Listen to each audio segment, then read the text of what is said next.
টাঙ্গাইল জেলার মির্জাপুর উপজেলার বাঁশতৈল রেঞ্জের অধীনে কুড়িপাড়া বিটের আজগানা বাজার সংলগ্ন মহিষ বাতান এলাকায় ব্যক্তি মালিকানাধীন জায়গায় অবৈধভাবে স্থাপিত 8টি কয়লা তৈরি চুল্লি ভেঙে মাটির সাথে মিশিয়ে দেওয়া হয়েছে। সেই সাথে খাটিয়ার হাট এলাকায় অবৈধভাবে পরিচালিত একটি করাত কলে উচ্ছেদ অভিযান পরিচালনা করে অপসারণ করা হয়েছে।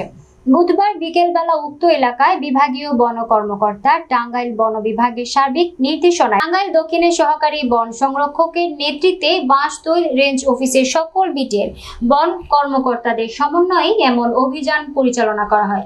উল্লেখ্য, স্থানীয়দের দাবি কয়লা চুল্লিগুলো এর আগেও কয়েকবার ভেঙে ফেলা হয়েছে, কিন্তু পরবর্তীতে প্রশাসনকে ম্যানেজ করে আবারও তা চালু করা হয়।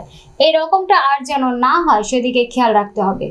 আজগানা ইউনিয়নে আরো অবৈধ চুল্লি চলমান আছে, সেগুলোও যেন ভেঙে ফেলা হয়, সেগুলোর প্রতিও সুদৃষ্টি কামনা করেছেন এলাকাবাসী। বাঁশতৈল রেঞ্জ কর্মকর্তা শাহিনুর বিপ্লব বলেন, সরকারি সম্পদ রক্ষার্থে ধরনের অভিযান চলমান থাকবে। টাঙ্গাইলের মির্জাপুর উপজেলা থেকে মাসুদ পারভেজের তথ্য ও ভিডিও চিত্রে পাঠানো সংবাদ।